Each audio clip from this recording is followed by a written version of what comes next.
Welcome to Growing Pains. I'm Christabel. And I'm Vika. This is a safe space to share the full spectrum of life. You'll hear stories and discussions about growing up through trauma, mental health, wellness, mindfulness, and the rest of the crazy things that make us human. Come be present with us and make this time meaningful. We do our best to be transparent, we get deep, and we love to keep it light too. That's the paradox of life, the reality of growing pains. This is a trigger warning. Be sure to check the description first to make sure you're in a healthy space to listen. Enjoy. Welcome back to Growing Pains. Hi guys, how are you? We're here. How are you? We are here, alive and thriving. Yeah, we're really excited about this episode because I have a lot of questions. I'm really curious. I've never had a friend who's adopted. That's what we're going to be talking about. And yeah, it's going to be great because I know that just like a lot of the stuff we talk about, it's stuff that people don't really openly discuss. A lot of trauma is hidden, obviously, and we're just not really about that. We feel like it's a part of the human experience, and we just want to share our stories. So we hope you can either relate or learn or just enjoy this episode. Mm-hmm. And we're going to go from there. We're going to do our check-in, which if you know, you know. If you don't, you're about to know. We're going to start with our intention. So my intention today is to listen and learn and also just contemplate like what adoption means to me and how it might affect me in my life or how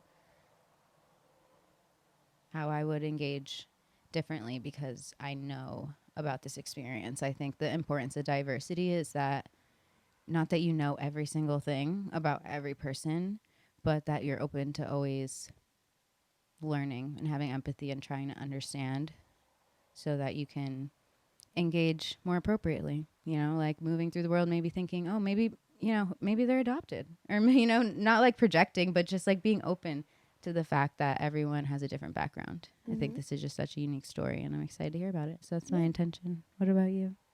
My intention is just to tell my story, all the facts, everything. I'm very open about it. I'm very comfortable. I am kind of happy with my whole journey and who I am today. So just kind of really giving you guys a little glimpse into my childhood before coming here. And that's about it. Yeah, it's just really for you guys to just listen. If there's some people out there that relate, then that's amazing. I understand, and if you ever want to reach out, totally do so. But yeah, it's just kind of my story, a little glimpse of who I am, kind of who I became. Love that. Who I became? Yeah, or sure, like why not? who I am now, I guess. Yeah, who you are now, totally. Yeah. I love that. Beautiful. Yep. The next thing, I believe, we're still learning the check-in. I'm going to try to do it from memory so that I can learn it better.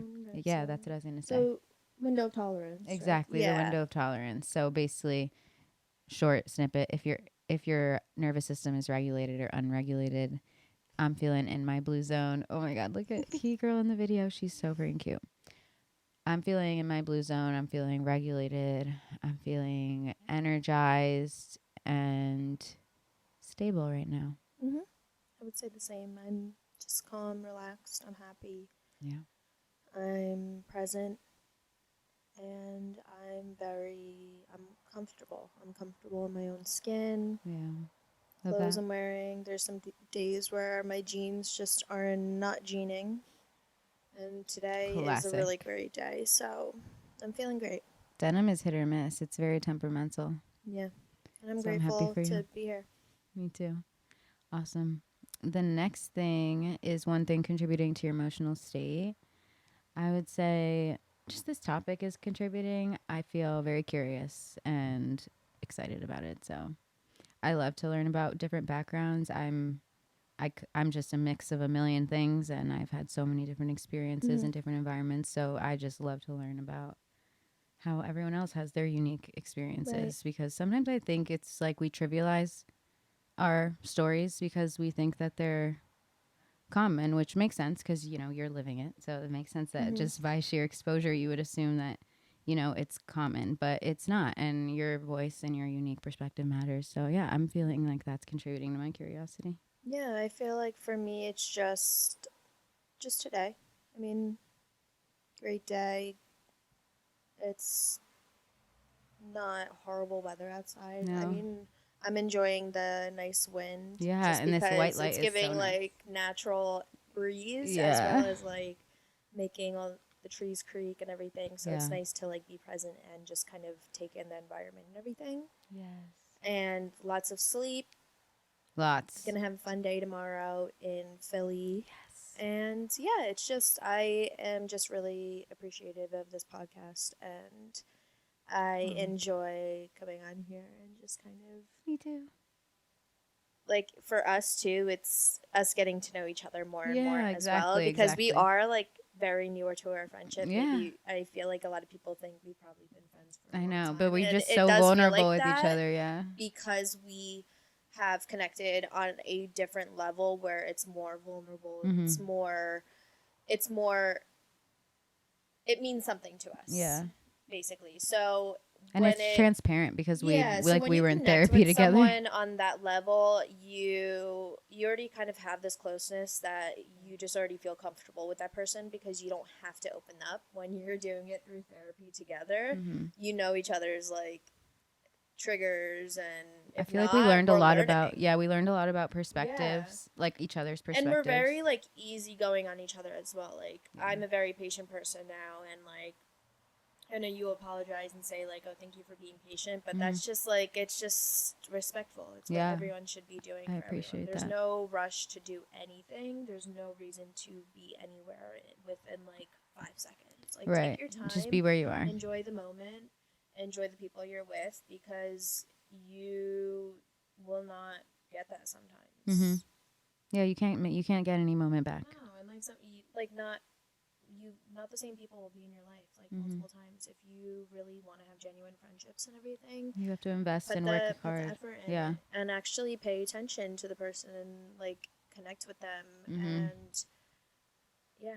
Yeah, I feel like also I just sparked what you just said, just sparked in me. I think a big reason that we might seem really close is because we are, but also the reason that we're close is that we learned a lot of skills that are we were also very obviously willing. the same. Yeah, and that's what I mean. Like when we were in therapy, like we were always there. We showed up. We always participated. So obviously we gravitated towards each other because we could see that we had a similar energy and a similar intention there. And then on top of that, while we were there, we were noticing that our stories are similar, which you guys already know some of, and then also learning the same skills that help you be more mindful, that help you, manage conflict, that help you communicate, and so on and so forth. We were in a DBT program, so we're going to learn and teach more about those different skills because they changed my life, and I think it's cool that we started our friendship at the same time that we're learning that. Yeah. So it's a big impact as well.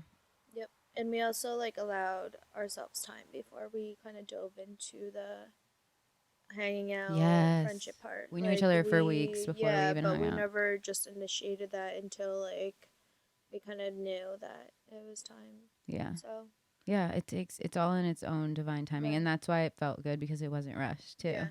Exactly, Yep. because we were just present and like in our healing, and we were just grateful to be there, enjoying our time. Like eventually asked for each other's number, I think, and then eventually hung out, and it just was all very organic.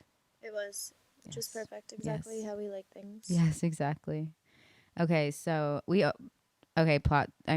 disclaimer, we always go into more than one thing. It's kind of like the nature of the beast. When you say one thing contributing to my emotional state, it happens in therapy and it happens here, and it's welcome because that's what the space is for. Normal. It's hard to say one thing, Yeah. especially when it's always context is important. Yeah. So that was that. Let me just make sure. I believe I know the next one, And then but I know let me just see. gratitude, right? Yeah, I know, but I don't know if there's one before that. Let's see. It is gratitude. Yay. Okay. I'm grateful for Miss P, my cat. Look at her. We can see her, but you guys can't. Oh, cute. She was just in the video. Yeah, so she was. You guys did will see her before. She's just the light of my life, and I'm just obsessed. She's like a she's cat having a dog. time.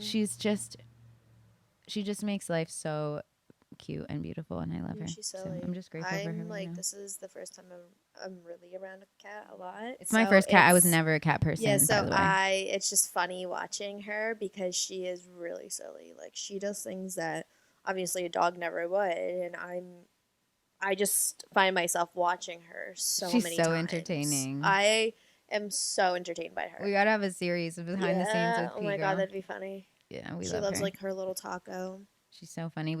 She like goes at the window Yeah. and looks at us outside when we're coming back home and stuff. She's Yeah, so cute. yesterday she was meowing. Yeah, she meows out there at She's you. like, come home. Come back. Yeah, I'm grateful for her. What are you grateful for? I am grateful for. Oh, it's hard to be grateful just for one thing too. Um, I just say I'm grateful just to be here today. Yeah, I'm grateful to be recording. It's been a Yeah, minute.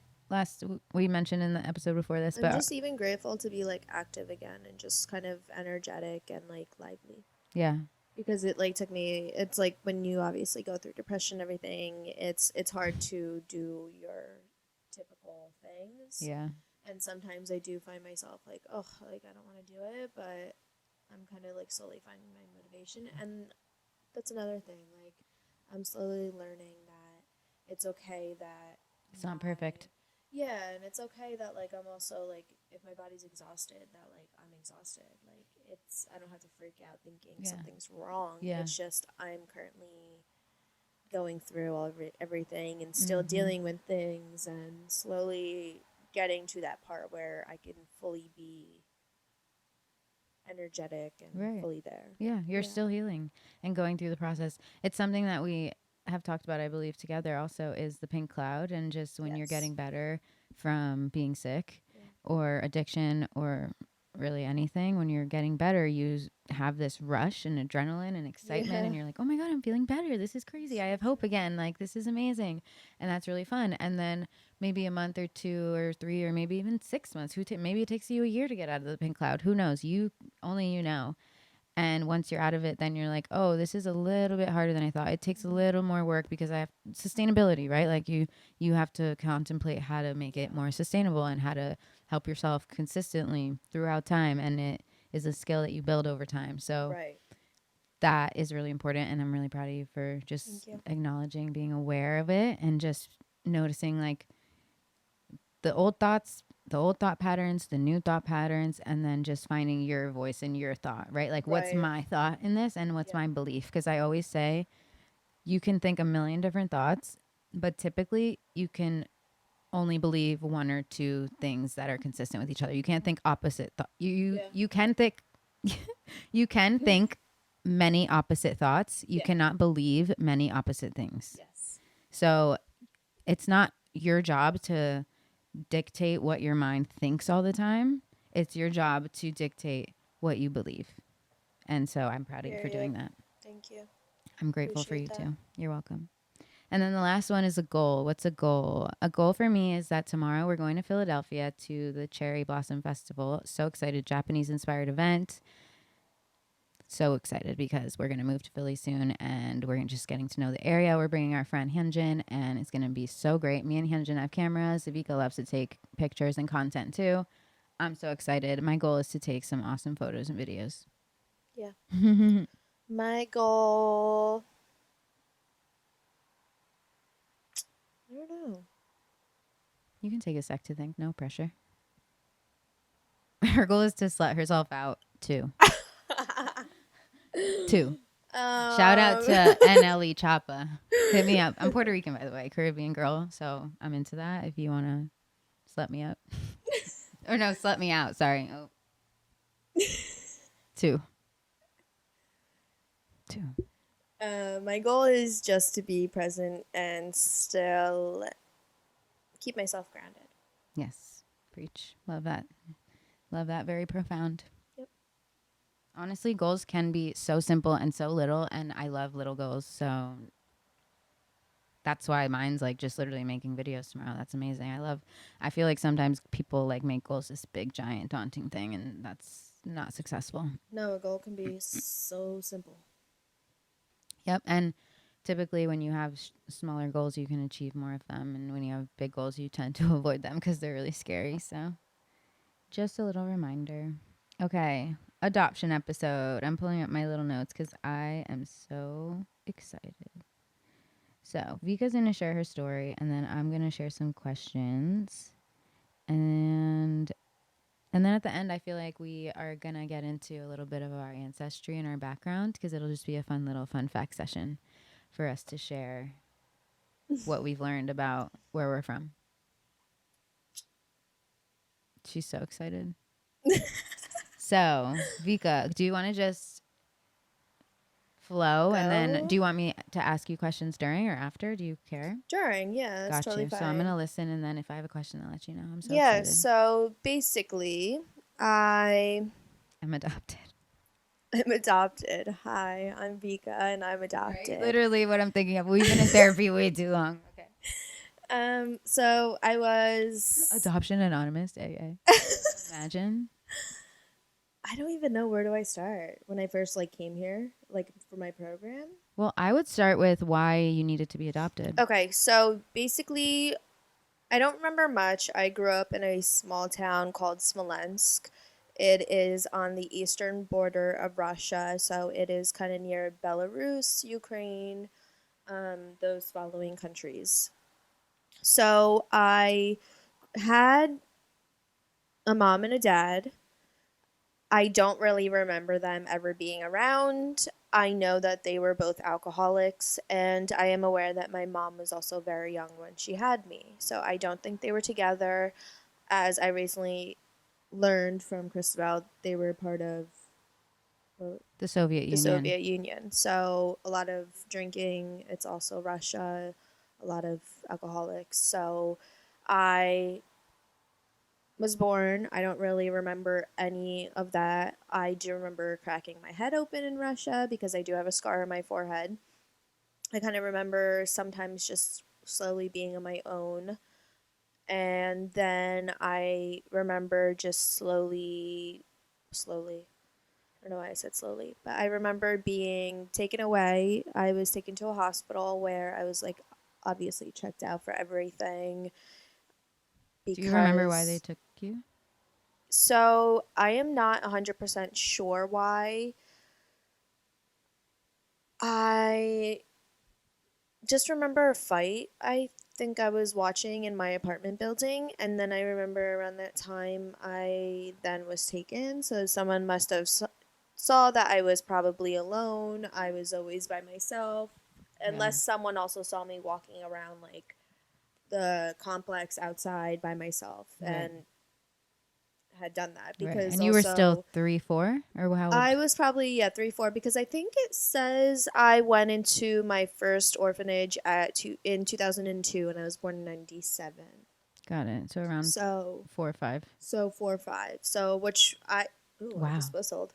Yeah. I didn't. Wow. Skill. Yeah, so I didn't actually realize how. Wait, that's crazy. How old I was that I went into the orphanage. So you I lived 4 years or 5 years by yourself. So I really wasn't in an orphanage for much long, which means I didn't really have much adult supervision for a year before you came. Maybe for a year, yeah. So I remember going to my first. Wow. It was I think it was kind of a foster care situation because it just was kids of all ages. There was this big room with a bunch of beds. And I remember just kind of standing around, and then I wasn't there for very long, and I was then taken to another orphanage, which was long-term. And that orphanage, funny enough, was a bright pink mansion. It was so funny. And it was in a gated community. And nice. usually you don't get put into great orphanages because it's just not common that a lot of kids, because orphans are very popular there. I think Russia is also they're common there. A very common country. So you don't usually go into really nice. But Vika was so cute and bright buildings. And they knew you were so special. I think since I was probably so quiet and I was probably what is going on, they probably sent me to a one where it was like normal kids, where they didn't, because it sucks, but in Russia, if you have like show any form of disability or anything, you're Right. sent to the bad ones. Right. So I just was Or quiet. disobedience, probably, and too. I didn't have any I didn't show any disability learning things. I was just like a quiet girl, like that just was so confused. So I went into the orphanage, and then I made friends. Like, I remember the orphanage exactly. It was very well put together. We had a playroom we always were in. We had a pet guinea pig. We got to play outside in the snow because our community was gated. There was like dogs on our property because there was like village dogs, In the and we fed a snow, lot of like the so dogs. Russia. Yeah. And then at 5 years old, during the summer, I remember all of the, um, I guess the aides there, or I don't know, the workers there, Yeah. they just kind of gathered us, and we took a bus to the airport, and then they stuck us on a plane. They took us to JFK, and they placed us with our family. And I just remember I cried the whole time because I didn't know what was going on the whole time. And they kind of just placed me with the family I am with now, whatever. The family she ended up being Yeah, adopted that ended up, by. yeah, Yeah. exactly. So how long were you here? I was That probably the here first for time? like 2 weeks. So I came in August, I think, maybe July, August. Was it like, do you know, was it like a test or was it a field trip? Like, what was that point so of it it? was a program to like, because my parents picked my picture out in an agency. So whatever kids were picked out, they came here to see how they would get along with their So it was a families. test, So it was a basically. test. What? So yeah, so we got What placed if you with our don't pass the test? How fucked up is yeah. that? So we got placed with our family, and then I It's remember on just her. crying because I remember just being in front of them and being like, "Who are these people? Like, what are these two like big giants doing Oh here? my And who's god. this kid with an American flag in his hand?" He started crying apparently because he was so scared that I was Because Vika crying. didn't give a shit. Yeah. So then I went home with them, and we ended up going down to Wildwood for some time. And my Okay, wait. mom's Mind you, Vika doesn't speak English. yeah, I didn't speak any English. Vika doesn't speak English. This is so crazy to me. Like I forget it the whole time, and it's funny because people always forget that I'm ESL because Yeah. we both speak English so Yeah. well and our accents like American. So what the hell? Yeah. She didn't. So like Kyle's. Oh shit! Her brother's crying and she's like, blah blah blah blah blah. Like she doesn't even know what to say. I didn't have I'm any words because shook. I didn't even No, know literally who. any word. I didn't have any sense of what a family was because I was never with my family. My Did you parents understand were that never. it was like a thing though? No, From like movies or shows no, or like you no. thought We just your life thought was like normal, I thought my life in the orphanage was like normal. how it's supposed to be. Yeah. Yeah. So I thought that was my family. Yeah. So then That's why you were crying. exactly. I'm dead. So then we go to Wildwood, and my mom's friend at the time had adopted or had also done the same thing with You guys, can a you boy believe from a this? different orphanage. Yeah. So thank God I had him because like I was able to talk to someone in Russian, and we basically just went on the rides. We went on the boardwalk, did things. I didn't speak English the whole time, Yeah. and then we Crazy. basically went back. We went on a bus and we went back to JFK, and then we went back to Russia. And then they graded their test. And then around like I would say that was August, and then September I was turning 6. So I turned 6. I remember I think my parents had called me Oh my god. from United States, and they said happy birthday, and then I remember them asking if I wanted to be a part of the family. And I In was English? like, "Duh." Like literally. What the Duh. hell? Like that's the thing. It's a lot of pressure on a 6-year-old who doesn't speak English, And is especially going for through someone who trauma. doesn't even know what a family is. So I said yes, and I'm not saying that was like a horrible decision because I am who I am now, and I'm so happy I'm here. But it was definitely something that I didn't know what was gonna, I didn't know what I was getting myself into, to be honest. Even if you did, what are you gonna say? No. Exactly. Like what the fuck? Exactly. So I then. I just poured us a lovely little drink from Palm. Yeah, by the it's way. really cute. It's antioxidant super tea, pomegranate peach passion white tea. Let's cheers, and you can continue your story. Thank you so much.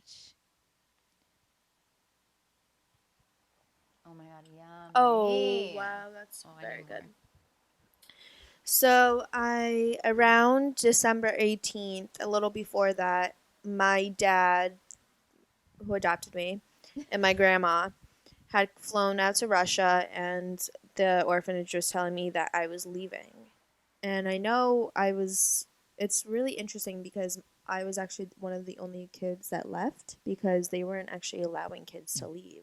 And somehow my parents did all the paperwork, Paid did enough. everything, expedited everything so they can get me out. Because, And like, just so, side note, it's illegal now for people to adopt kids from Russia and a yeah, lot of you countries can't. because of human trafficking, Right, specifically. exactly. So basically, my dad and my grandma came. We spent a few days in Russia. I had to get checked out by every possible doctor. I had to get my I actually have a smallpox scar Just like my on my mom, they're arm. I twins. have, yeah, the immigrant scar. The I love immigrant it. It scar makes from me so before, like, whatever day. it makes me so different and unique. I I always know, love it. I love it. And in the summertime, it gets sunburned I because would it's like always ask scar my mom about tissue, it. and Yeah. people notice it because it's a little red, and people are like, "What is that?" I It's know. like, "It's my smallpox scar," and they're like, "What is that?" I know. Yeah. So I had to get checked out by a lot of doctors and make sure everything was okay because I couldn't leave Russia unless I got checked out. Yeah, I got all that, and then we spent a few days, and then I flew back here right before Christmas. So it was my first Christmas in the US. I remember it was very overwhelming because I got showered with gifts beyond. In the orphanage, you got to pick out one gift. Yeah. Reminder, Um, she still doesn't speak English. so yeah, so I didn't speak English, and like one gift, I was like grateful for that. Yeah. So this was very overwhelming. I remember shaking the gifts, not even opening them, just kind Yeah, I of feel like like, because then you're just like, wait, what do I yeah, do? And and my what do I need to do parents, for these gifts yeah, too? and Like, my mother at the time was telling me, she was like, "Oh, it's okay to open them, like they're yours," and I was like, "No," and I kept putting them down. So it was just very like weird from the start. A lot of like love bombing from the start. A yeah. lot of things And a lack of I cultural sensitivity yes, completely. Like, I mean, from what I've heard the whole time, but I mean, especially when you don't even speak English. Like, yeah. you don't even know it. Like, okay. Yeah, It's, it's just very crazy. So then I just kind of like I couldn't when I think I had like so I was 6.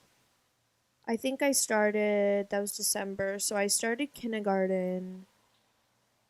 I don't even know when I started kindergarten to be honest. Oh, I when started you're kindergarten 7, when I then. was 7 because Yeah. I was old for my grade and I could have gone into first grade, but You since I didn't still know didn't know English or English. anything, I had to start from the bottom, Started from obviously. the bottom now, right? Yeah, so that was I also learned interesting. English in school, but I learned in preschool. So I think I started when I was like Okay. 4, I think. Yeah, I had like a translator at one point. I remember just kind of having a hard time just communicating, being really aggravated, having a lot of tantrums. I remember just crying a lot because I just needed a lot of things and no one understood me. Yeah. So it was like a struggle from the beginning, and I had to like adjust to this brand new life. I had to adjust to a brand new culture, to a brand new environment. That's why you're so self sufficient, like we were talking Exactly. about in the inner So child I episode. just always still like,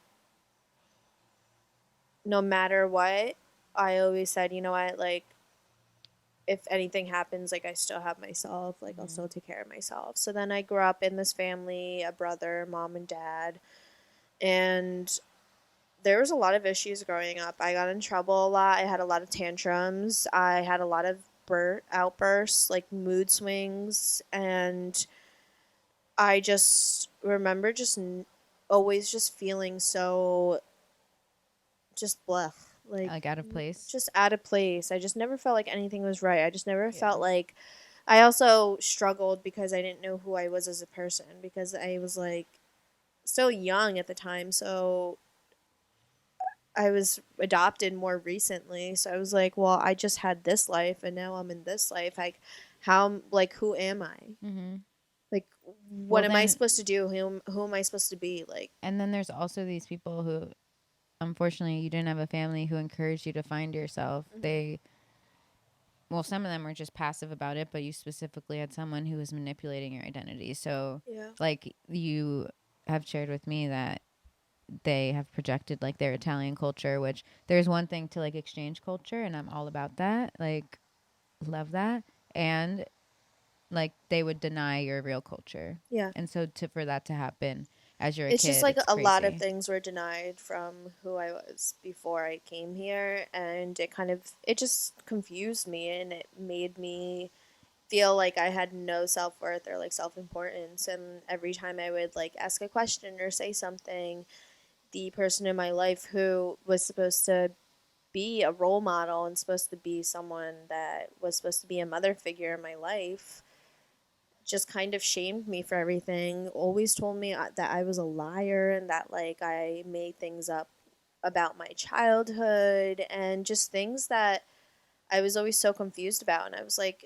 Always this made you feel is, like you were yeah. And wrong. I was like, this is what like A a mom is. family and a mom Right. is. Like, I don't want this. Like, I'm sorry, but like, I Literally. never asked for all of this That's how I feel crying. Like, about. I used to cry every single day. You could literally like step in front of me and be like, "How are you?" and I would just burst out in tears. Mm-hmm. So it was just like I was never comfortable. I never felt like Oh my god, I can comfortable. relate to that. Yeah, and it's just I always had mood swings and I was like, "Why what is wrong with me? Like, We used to think it why was do I us, have yeah. no patience? Why am I so angry?" Right. And it was because this one person that was supposed to give me a lot gave me nothing.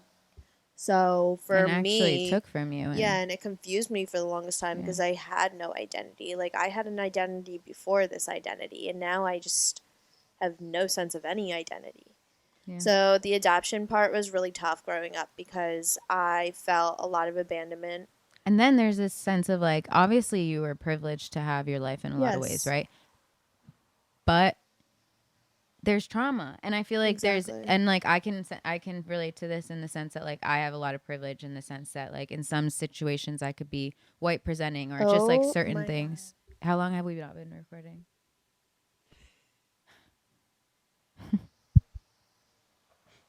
I hope it's not. Wait, let me see. Oh my god, you're so funny. Oh my god. My face when I realized.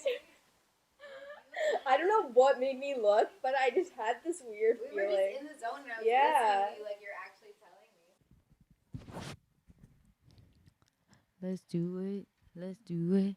Let's do it. Okay, so we were just way too into it and forgot to reset the camera. It stops recording at some point, so we're back. We do have the audio from that actually, so we can still use it. So basically, yeah, my documents, I took a picture of everything because obviously I wanted those. And in order to get me here, they needed to do a little fib on a little something. I don't know. It's just Russian government. Don't get me started. So yeah, I came over here for Christmas. My first Christmas ever, first Christmas where I had a lot of gifts. It was very overwhelming. I was confused. I remember picking up the gifts and like shaking them and kind of like, what is this? And then just putting them down. And my mom was like, oh, those are for you.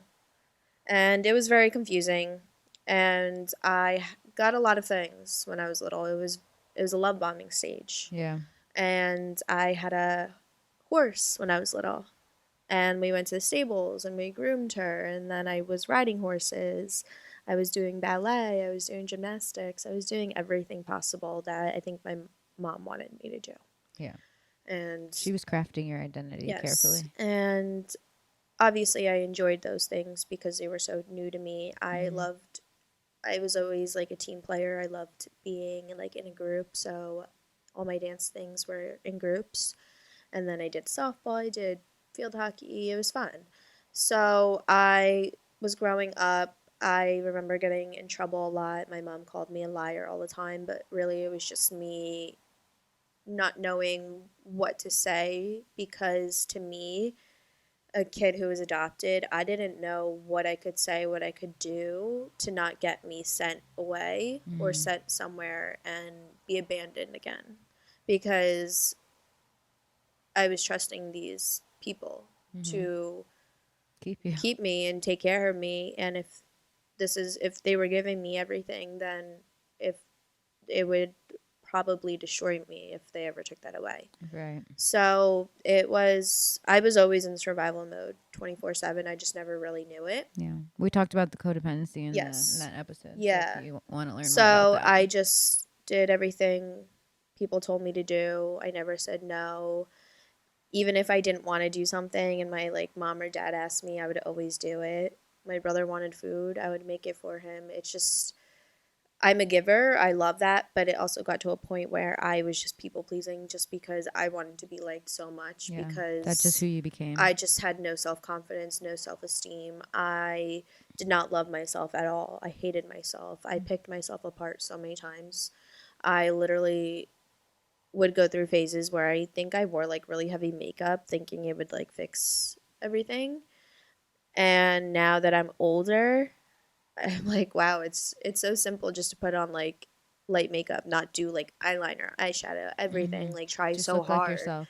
And I tried so hard because I didn't realize that there was someone trying to literally make something out of me while I was trying to also make something out of myself. Mm-hmm. And it was really, really hard trying to make myself happy while also making her happy because nothing I ever did was making her happy. And I always put so much pressure on myself. And it felt like nothing was ever good enough. So I was really hard on myself. And I remember whenever we got into huge fights, I would always be like, well, you know what? It's your fault. You adopted me. Like, you didn't have to do this. Like, I didn't have to be here. Like, I don't even want to be here. Like, I just remember like going off the deep end because when there's like an adult yelling at me consistently, making me feel like shit, then I'm going to go to the deep end and say, you know what, like, then why did you Bring bring me me here here to in do the this. first place then? Like, if you're just gonna bring me here just to scream at me and like torture me and you play the victim, then that's why even bother. Like I always used to say like to her, I want to be that fly in the wall because I don't want to be here. This is not a happy life for me. There's nothing here that's making me want to move forward in my life. I didn't know anything I liked. I didn't know what style was mine. I I didn't have didn't strong even like relationships because I no, I they were had all no cut off. Yeah. relationships because I somehow it would be my fault and then this specific person would always go up to me and be like, "Well, what'd you do? Why aren't you friends with this person anymore?" And then I would blame myself and be like, "All right, well, I did something It's my wrong." fault. So Yeah. it's just going from someone who was adopted to that had nothing to having a lot of things and thinking these people were going to be the people that were going to make a really great life for you. It was hell most of the time. I felt like In prison. as I got older and everything and I started to really truly realize what was going on because COVID allowed me to do so because I was basically in house arrest. I was miserable. I was depressed again. I remember crying every single night. I just did not even want to be there. I did not want to exist. I did not know if honestly I wanted to well not well, continue, but like I just like my favorite thing always was bedtime because bedtime I always said was my happy time because my dreams were always so much better than my reality.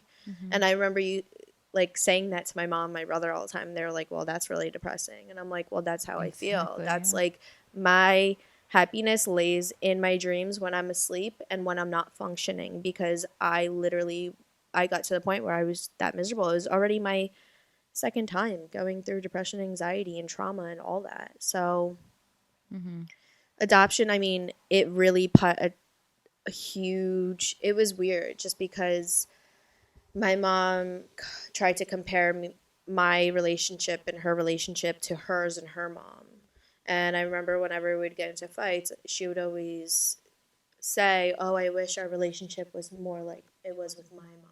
And Well, it's when people you like that say just things like project. that and then you say like, "Oh, you're a really hard person to love." And oh, well, Kyle can do it. I don't get why you just can't do it. Right. And it's just things like that. And then I say, well, It's just not who you you treat us are. differently. Like, it's very obvious. And then she'd be like, oh, no, well, no, I don't. And I'm like, yeah, you do. I mean, No, the gaslighting does not help. the gaslighting got really bad. And I always say everything happens for a reason. I do think I came here for a reason, and that Yeah. wasn't just to come here and have a family and live a happy life. It was also to go through the things I did in order to break that trauma bond and be the first person in my family to do so. Mm-hmm. So I can bring awareness to everyone else in the family eventually, and as well as other people. Yeah.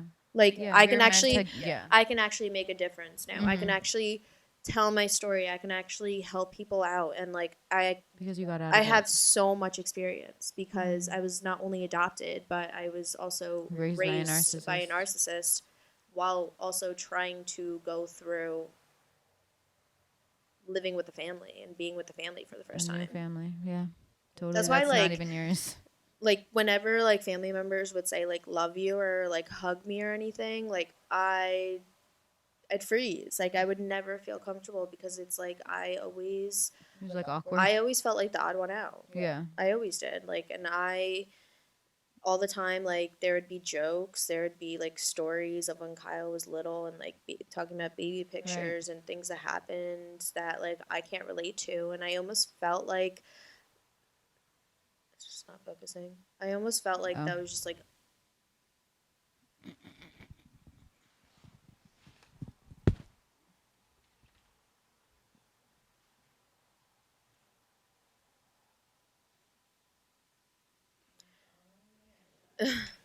no, I always just felt like it was like a blow to my face almost. So I I feel definitely like can. that one specific person always tried to make me feel left out and like I Right. was the odd one out, You were and they ostracized. really did a good job, but once I got old enough and I just didn't care, they thought that they were like doing a lot to me, and I just brushed it off because I Mm-hmm. was like, you can't get to me. I'm You can't sorry. control me No. anymore. Yeah, that's why it's crazy when you're a kid and this stuff happens to you. Because, I mean, it can happen to anyone and it happens to adults all the time. Doesn't mean you should be ashamed when it does. But especially when you're a kid, it can be so hard when you're being manipulated because you don't know what's going on. And I think we've mentioned this before, but your superpower in a way was that you had a life before that and that you understood that like even no matter how much she tried to train you that your worth lied with her approval, like you knew that it didn't, and Mhm. you knew deep down, like even when you ended up going to inpatient, like that there was like a life that was like yours and Yeah. that you could make a difference and that you were in a position where maybe someone like the other people in your family, they can't get out of it yet because they're so connected. They're biological. They're Right. this. And so, like, and I feel the same way about my situation in a different, it's like parallel. They're not the same, but I feel the same way that my narcissistic parent was a step parent, not my biological parent. So even though, like, one of my biological parents really fucked me up anyway, they weren't a narcissist. So like the narcissist I was able to get out of more quickly than a lot of the other people in my family because and even though I was really connected to this person, so I think it was still really hard, I still deep down I knew that's that's not me. You know, and like that we're not on the same page Like and I like there's a said, life that's mine. it honestly makes it a lot easier when they're not blood related. Yeah, exactly my point is that it's just It makes the different. no contact, I mean, a lot Right. easier. Right. Right. It makes you it helps you with the closure Mhm. because you don't have to identify with them so Right. much. So that's why I have a lot of empathy for the people who are actually related. But no matter what, you just have to protect yourself from I people just who try to don't manipulate you. because in your situation it's different because your people But my people know now. but your people dealt with the things. My people have never dealt with the No, things that's that what I I'm have. saying. Oh yeah, yeah, yeah. You're right. You're So right. You're right. they're very blind to it. So Yes. like this specific person would never treat the other two like she would with me. So Right. My that's why. narcissist treated Yeah. everyone in my family the same. So it's different, Yeah. but hers only treated her differently. So that's something That's else. where it's, yeah. Yeah. So it's even hard. It's not even the fact that I was adopted. It's just like also the fact that like I was the only one that was getting it. So Right. it just makes me It's the more odd of the man out, and gaslighting it too. kind of just, it's just funny how it's like I'm the one that everyone doesn't talk to anymore. I know. So it's But okay. it's just like they believe their own lies. It's Yeah, like and I literally mean, just gaslighting. I'm living a great life. I'm Yeah. happy. I'm finding peace, and And they're settling for that's all whatever I they can got. do, and I'm content with that. Yeah. I don't need toxic people in my life. I was gonna say toxicity, Toxicity. toxicity in my life. Period. Amen. Yeah.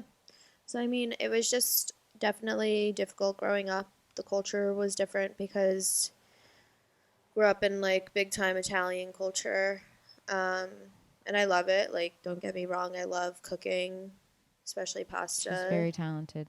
I love mozzarella, all that, but it's just I felt like I never really got an understanding of what my culture was and where I Right. came from, and that really did affect my life because it again erased a lot of who I was and where I came from And who you still are. and who I still am, and it made it really difficult for me to even be a person because I was basically just like so lost. Yeah. It was just, yeah.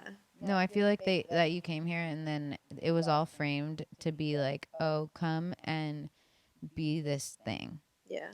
And it was never like come and be yourself. And like the only context that I can understand would be like for me in my culture, it's like you achieve the American dream. And so it's like I thought that I had to like fulfill this role basically, right? Mhm. And so it's like you had to fulfill this role of like being like the grateful adopted kid who Mhm. like just was self-sacrificing because they were so grateful and Yeah. they just gave themselves to the person who gave them their life, you know? And Yeah. it's like and then you realize like wait, that's not who I am, that's who this person wants me to be. Yeah.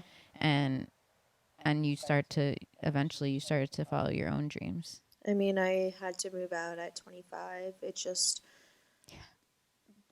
like those coming up years right before 25, I just started slowly Which were being more COVID. and more aware of what was going on and the gaslighting, the narcissistic tendencies, everything. And I really knew that in order to help myself, I needed to move out and like just get space or else I just would explode and it would be really bad. I'd Yeah. probably say things I'd probably regret. You might even do things you And might regret physically. honestly, thank gosh that I don't know who happened to place this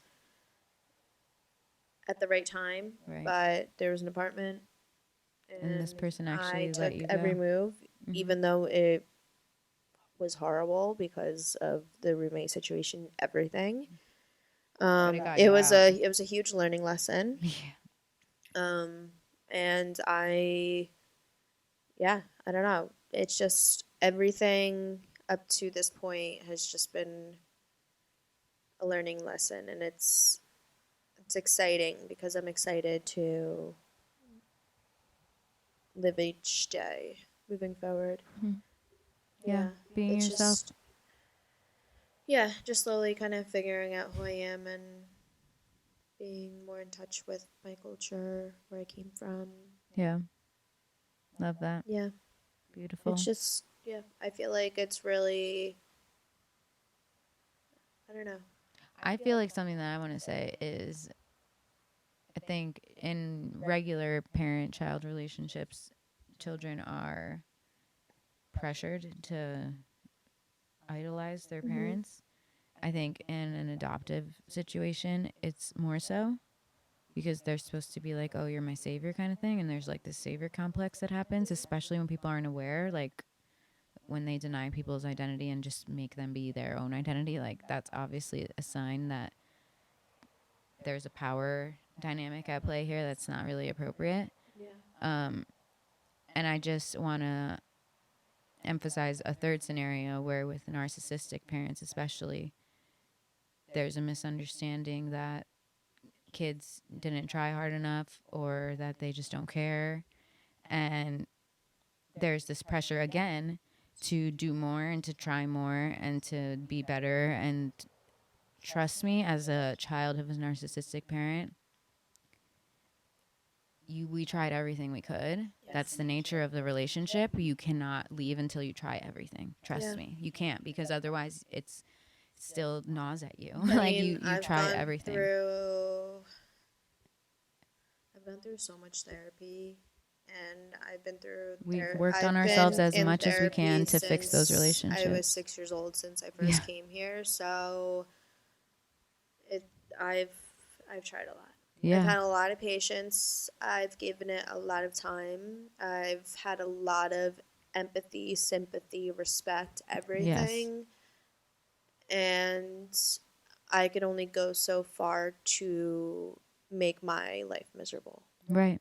Yeah, and you can't change other people. And honestly, I will tell you, it's really not worth it to go to every extent. No, really, it's not. But what I'm saying is, like, I know, like, you better trust if someone went no contact with their parent that they did try everything. But I agree, it's not worth it to try everything. I tried everything. Like, if you can, the sooner you can get out, the better, because those situations are toxic and abusive. So I mean, I became the parent, or like basically the adult in the relationship. Right. It's called being parentified. It's a real thing. Yeah, I was always the one initiating, like, solutions when things went wrong, right. Or like needing to apologize, or like what happened in the conversation that went wrong. It got to a point where it just gets ridiculous because they act so childish that you can't even argue with them, because you don't have any air left for them. Right. But also, it doesn't matter what you would say. Exactly. Because no matter what you would say, they would find a way to maneuver it and manipulate it to be in their favor. And the last thing you want to do is, like, agree with them and be a people pleaser. Like, it is easy to do it, and I got into the habit of just saying yes and doing whatever just because it would make them happy. But then I hit a point where I just started defending myself, disagreeing, and things got ugly. But honestly, you lose yourself when you don't have a freaking voice. I have to defend myself. If I have something to say, I'm gonna say it. I am not going to sit there and let you walk all over me. No, it's not happening. Control us. I think your battery's gonna die. Really? Oh yeah, it is. But yeah, it's been. It really quick. Oh, okay. Wait, it's only been 20 minutes that we've been recording. Yeah, so back to the adoption and the whole Russian part. So when I did come here and I only spoke Russian, I did go into ESL. I don't really remember much because I think it's mostly kindergarten you do that. Yeah. But I did learn pretty quickly. It actually took me 2 months to learn English. Yeah. And then after I completely forgot the whole Russian language. But then I did also help like a few children who did come to my school, I guess, that were Russian, and I was like translating for them and everything. So that was awesome. But yeah, it's I took it for 2 years in college, and it was really fun to learn again and kind of be in a class. And my teacher was actually Russian, so she picked on me a lot because she knew my name was Vika. Mm-hmm. And it was awesome, and it was really fun and cool experience. But I would definitely love to learn Russian again, even though it's not that useful, but it is a really, really hard language to relearn. And it's a cultural thing for you. Yeah. It's an identity thing. So, yeah. Cool. I have some questions for Vika, for it. Of course. What would you like to share about the cost of adoption and how it made you feel when you found out that they paid for you? I mean, obviously, at first, it's kind of weird because you don't really realize. Then it doesn't make it as sentimental. Right. Because how old were you when you found out? I don't even know. I was young. I think I was probably like 7, 8. Like a couple years in, maybe. Yeah. And it's just kind of a weird feeling that you're kind of like bought into a family, that it's not natural. Yeah. Like after really Googling what a family was and everything. So it was definitely hard. But as I get older, I'm just kind of like, you know what? You got to do what you got to do. Mm-hmm. And they had to get me here somehow. Right. So if they had been a good family, it wouldn't have mattered. So honestly, if they had to pay money, thank you. I'm here. I know, right? um, No, so true. Honestly, it's like yeah. you're worth it. They should have paid money. So no, it's just like to me right now, like it doesn't matter. Like I would do it when I'm Yeah, and people like pay for ready to have regular a family. adoptions too. Yeah, Like I even would. if you do it in the It's just like I country, mean I get it. It comes with expenses, especially when you're going to Russia. You have to pay for the flights, the trains, the right? hotels, the Doctors, all the fees, yeah, like everything. everything. So it is expensive, and I understand that's why. But I think the way things were worded or things were said when that topic came up, I think it made me It was feel demeaning. so much less than Mm-hmm. I actually was because it was like, oh, you're basically just bought. Yeah. Instead of like, oh, we actually, there's a lot of things that went What into it the right? thing It that, was a big yeah, investment because you're worth it. exactly. Exactly. It's So it's different. just like, it's just weird, but I mean, it's okay. I'm here Yeah. and I'm happy Exactly. and yeah, I Preach. don't really think about it much. Yeah. My next question is, would you adopt and why or why not? I would adopt. I mean, I think adoption is great, especially if you are unable to have kids Mm-hmm. or you just want like one of your own. And To support another child. yeah, Yeah. but the thing is, you have to know what you're doing before you're going into Preach. it. Yes. Like you have to It's really not like being a you regular have to parent. no, you have to Period. especially when you're adopting an older kid, like you have to realize they're coming with trauma. So you're going to have to really do everything you possibly can to make that child feel safe and comfortable. Mm-hmm. And that is important. If you are not ready or you are not prepared, do not do it. Get a baby then because that is a little different Right. because you're giving the baby everything they need from the very beginning. You're right. They know you're their parent Exactly. forever. But when you're adopting older, just don't do it just because you want another kid and Right. everything. Do it because you're doing it for the right reasons. Right. And it's really important because Especially with those, an older kid. You should no be matter encouraging what, them. every kid is going to come with trauma if they're being adopted Right. because, Even babies. exactly. So it's If a you're not ready to handle a situation. traumatic No, it's a situation, then situation don't where, do it. like, for me, I have the knowledge. I also Right. went through my You own have the mental health journey. I have experience. the experience. I was adopted myself Right. from a really, really tough country. Mm-hmm. And I would do it in a heartbeat, Yeah. 100%. If I would have Because you kids, if can. I was able to, but no matter what, I would always look at the option of adopting a kid Yeah. because you're giving someone a life. No Yeah. matter what, you are giving them a life. And I understand my situation. Yes, don't get me wrong, I had great times with my family and like happy moments. Yeah. But now that I'm older, I don't know what was actually true and Right. what was actually not because a lot of things are meaningless to me now because of the person that they showed themselves to be. Right. So I feel like I would give a kid the best life Yeah. because You're sensitive to their experience. exactly, and Yeah. I just like I get it, and I Mm-hmm. never had a safe space when I was younger, and I would love to do that for Yeah. a child of And my it would be own so or healing some for kid. your Yeah, inner child too to exactly. adopt a So I kid think too. it's beautiful to adopt I if you could. love Hmm. that. Okay. Okay. Do you have one piece of advice, best piece of advice on that note for an adoptive parent and an adoptive kid? Um, You can think about it, obviously. I would really say like time is really important. Don't rush it. Time, don't rush anything. I think time to really get to know one another, to really understand one another, Yes. Ugh, you're to giving me chills. understand what the child needs, what they don't need, what they like, what they Who don't they like, who are. they are, and allow them to also learn, let them learn like who you are, show them the type of person you are, show them your likes and everything because I think it's really important.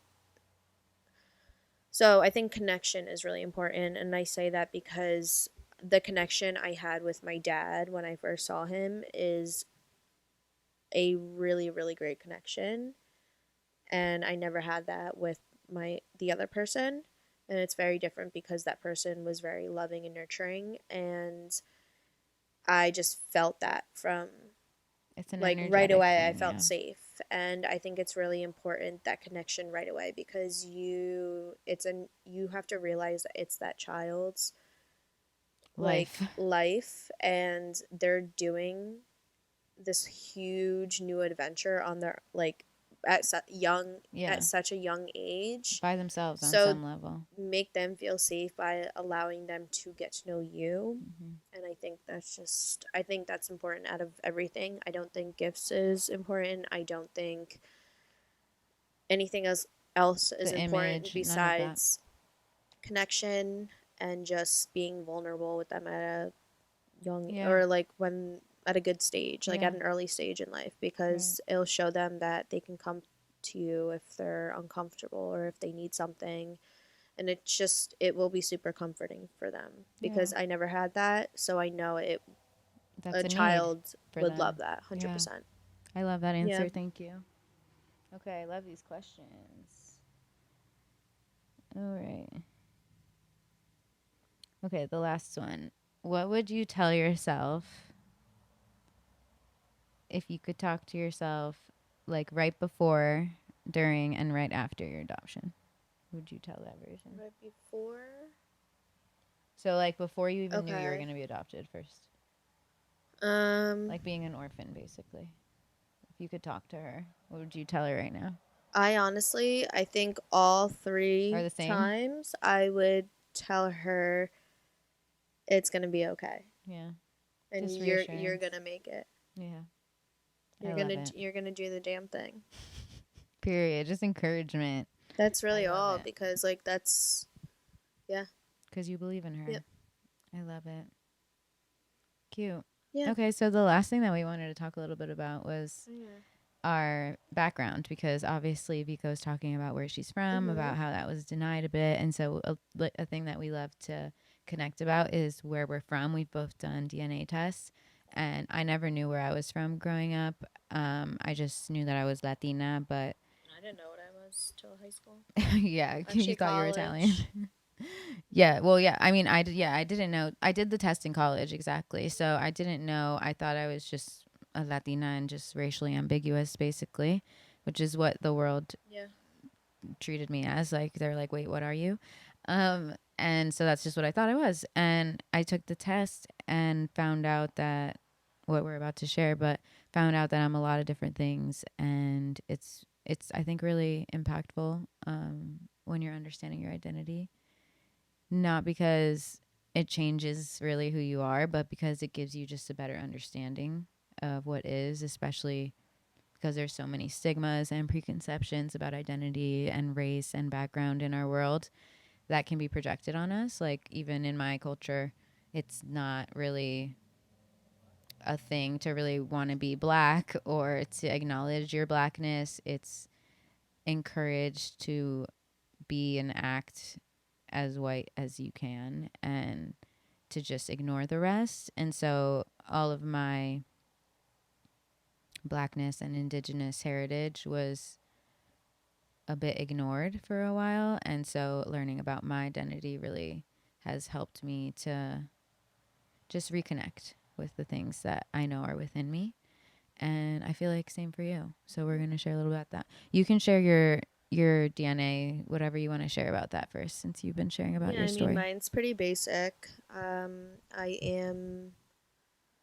I mean, it's weird because Ancestry and 23andMe say two different things. I mean, similar but different. So I'm mostly Russian, Polish, Ukrainian, Belarus. Then I am a little bit of Slovakian, and then mostly Lithuanian, and then some Asian as well. Yes. Cool. So it's Cool. like Mongolian, Manchurian, Asian. So that more. But I mean, Russia's very big, so they And have very like diverse, the even though Asian they side, would the like you to European think otherwise. side. So it's Yeah. yeah. So that's basically You're just super I'm Russian. basically Eastern European. Right. Yeah. Yeah. On the west side of Russia. Yes. Yes. Got you. Love that. For me, I just did the 23andMe, not the Ancestry, which I'll do that at some point probably.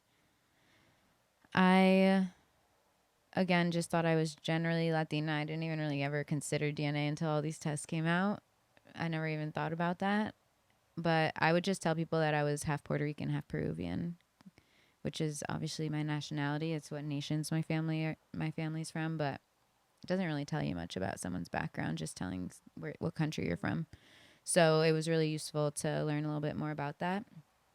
I did my test and I bought it for my abuela at the time because I wanted her to be able to see it. And also I wanted to learn more about, where parts of me were coming from. So for me, it turns out that I'm 50% Spanish, basically from Spain, so European. And then I'm about 35% indigenous, Native American. It could be from my Peruvian roots, Taino roots, or it could be from my Andean roots in Peru, and likely probably a combination.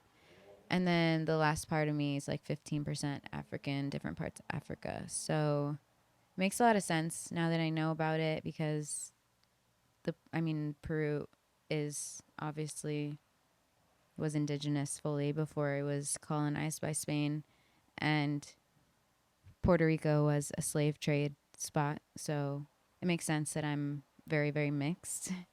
And it also helped me conceptualize the fact that I didn't fit in anywhere and really just accept it, and helped me with radical acceptance because I wanted to fit in for so long. I was always the stepchild. I was always the gringa. Like I was always the nerd. I was always whatever it is. Like I always just didn't fit in. And when I got the results, I was like, got it. Like that makes sense. Like I feel like I'm just a mix of everything, and I can see a lot of people's perspectives, but I'm also very like opinionated and have my own perspective. So I feel like I believe in diversity a lot. And when I learned how diverse my background is, it just like reaffirmed that. Mm-hmm. So that was really empowering for me. I found out that my abuela is a combination of the same things, I believe. She's a bit Spanish, which makes sense. She's more indigenous than me and more black than me, but basically similar combination.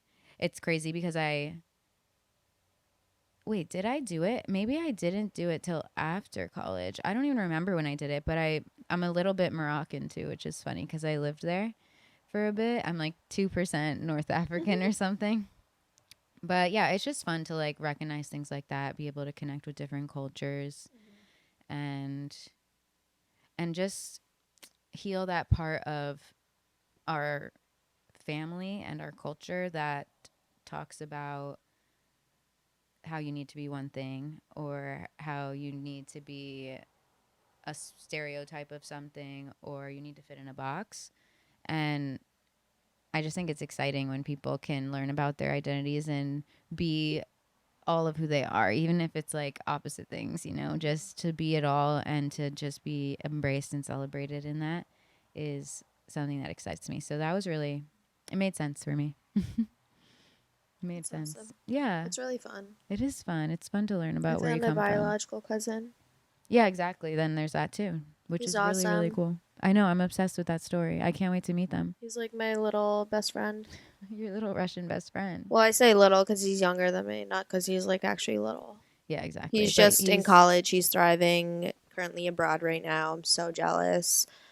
And he is such a huge support system. He literally is just the best, and I'm so excited to see and you met him. his family too, right? His mom or Yeah, I met something. his mom. She's so sweet, Love it. and it just meant a lot.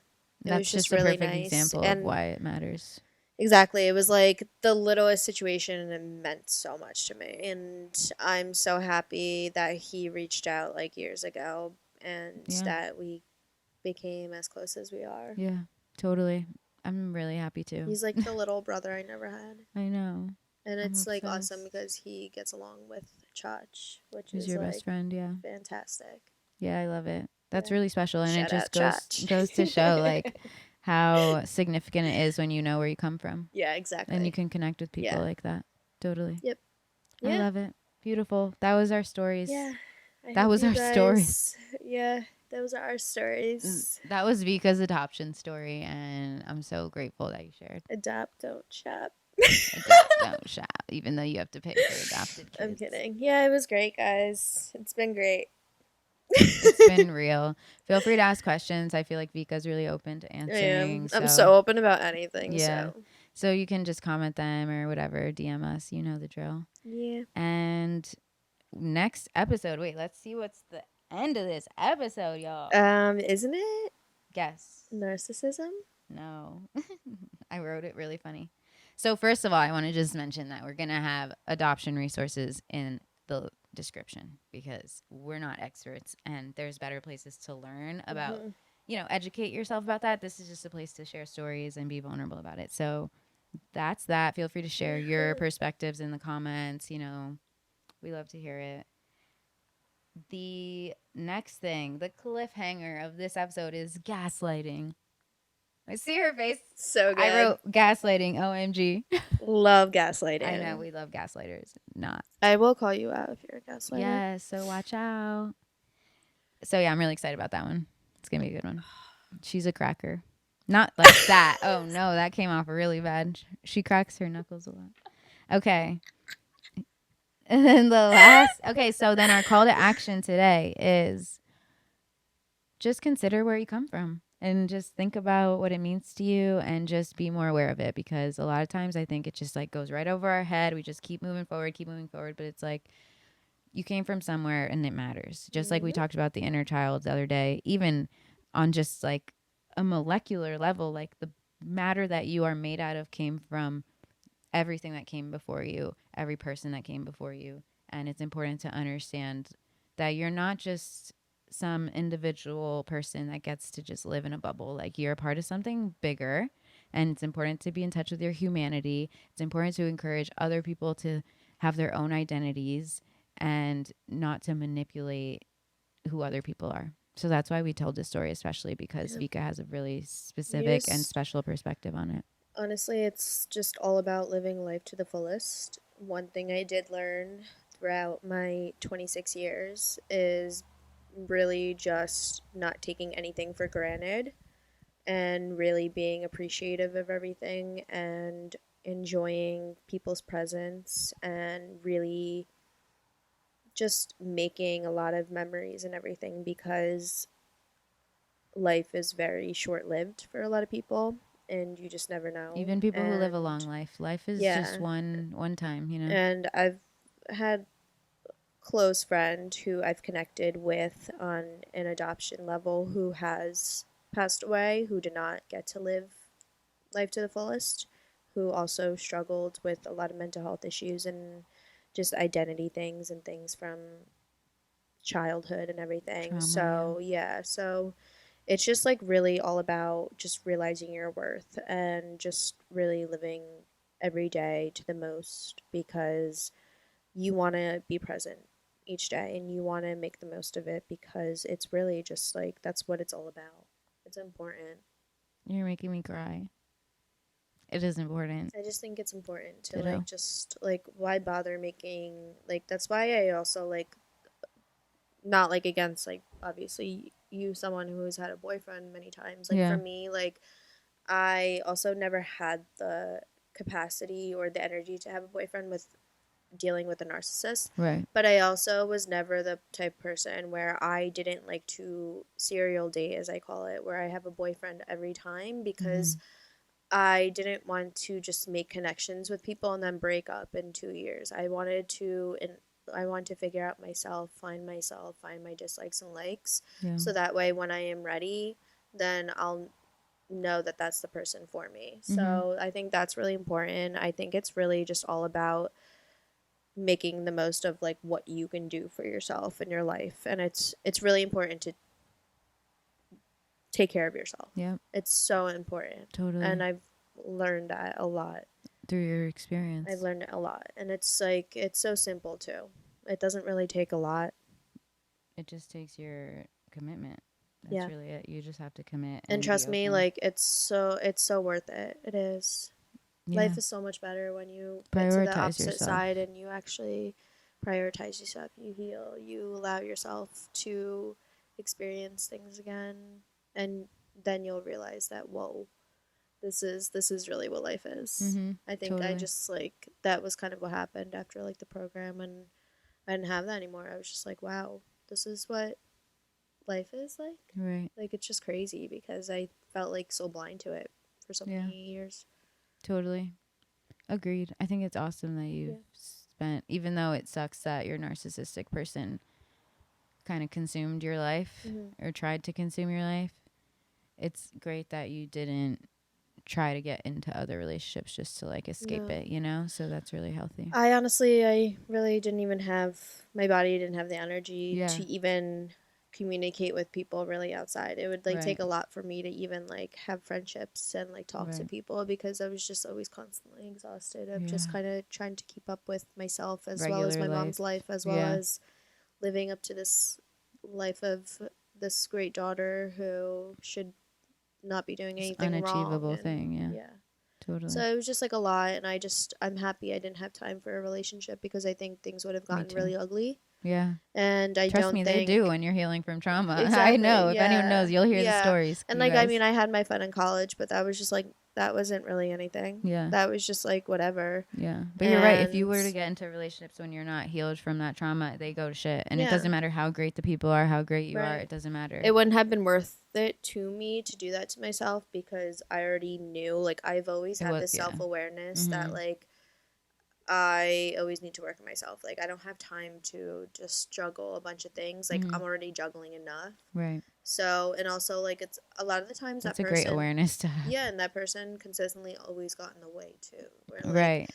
they would try to set me up with someone and The then like I narcissist would would. go away, Yeah. I would go out with on a date with this person and then like something would happen where they didn't like that I went out with this person They would after or just like criticize whatever, whatever they and then could. like a year later they would be like, "Oh, I don't really like that person." I'm like, "Well, they didn't even freaking do anything to you. Why don't you like them?" Like I like them and they're more connected to me. It was Right. It just like has things nothing like to do that with where it you. was just like I was just noticing a lot of negativity and I was like, I'm Okay. so sick of just hearing this person just freaking talk about just BS. BS all the time. Yeah. I think the real like message of everything we've been saying is that it's your responsibility to know who you are, to figure out who you are, to learn every single day because you're going to change every single day. It's nobody else's responsibility to define you, and it's nobody else's privilege. So whoever's projecting onto you, you can say just fuck off and stop asking people who you are You are too. allowed to speak up. Yes, yes, yes. That's how you are yourself. Number one thing, Your always voice is who remember you are. Yes, exactly. Use your voice. yes. That's why we're here. You'd be surprised where it gets you. Oh my God, literally. The reason I think about this all the time, like one of the real things that exacerbated my situation, that made my situation worse, was that I hid it for so long. Yeah. And it's not because I Well, was you can wrong only and keep I'm it not in for ashamed. so long and then Right. you explode. But like I'm telling you, like talk before you explode. Yeah. Because it wasn't worth it to wait. I mean, I hit rock bottom once. Then the second time, I just couldn't do anything because I lived at my With house the during person, COVID yeah. with the narcissist that literally wouldn't even let me breathe air, basically. And then the third time, I actually, when I hit it, I was like, okay, I need to, like, Exactly, that's yeah. it. That's Yeah. done. Yeah. Like, third time's a charm. Yeah. It was a roller coaster. So the sooner you can get help and Just do figure out it. who you are, then do And it's that. like, and if it's hard for you to talk to someone else, then please reach out to us and we'll find you resources because we would love to do that. Like Yeah, and you're not alone. we're not going to judge. We're literally not judgmental people. That's number one thing we No. learned in our program. If you don't know how to start to find who you are, just Exactly. literally be like, "Hey, how do I Exactly. find who I am?" And it's not like we know every answer, No, but we'll give but you we'll help you encouragement or or like inspiration or exactly. anything. It's about starting the discussion and like exploring yourself. So Yeah. like if you ask us something, we'll ask you something back and you know your answer. So like Right. just ask for help when Yeah. you need it. Just no, we're here. Yes. Oh We're my God, almost that was there. a great episode. But I'm yeah, excited. we loved having this time with you guys. It's been a pleasure. Yes, it has And been. we're excited for you guys to hear this. Yeah, and respond and reflect. Really engage with it. And we're excited for the other episodes too because they've been really good. We are just, I think we're killing it. Yeah, we're doing amazing. We're getting great feedback. And it's good because we're consistent too. Yes, it feels really good to be consistent, to have some structure. Yeah. That commitment feels good, and the community feels And good. we still give ourselves like rest, which is fantastic. For like sure. prioritizing that because last weekend when we started to film and we just like knew it just wasn't happening, we stopped and then we just rested, which Exactly. we 100% needed because Yeah, it was and already it's perfect a because long now day. look, Yeah. we had great episodes today. Yeah. And also, I want to mention that we're gonna have some behind the scenes stuff on our YouTube channel, and one of them is gonna be called Serpents. And it's going to be basically little snippets of our life and maybe like little funny things. And You'll know what a serpent is if you watch the first serpent. So you can look out for that. It'll be on the YouTube channel. And that's that. We're not gonna, if you know, Thanks, you know, kind of guys. thing. Take care. Love you. Bye. Bye.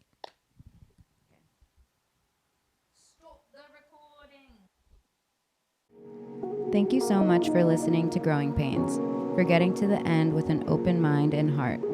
Let us know what spoke to you the most. We appreciate your time and energy, and we hope you'll reach out and connect with us. Subscribe and comment. We cannot wait to see you guys next time.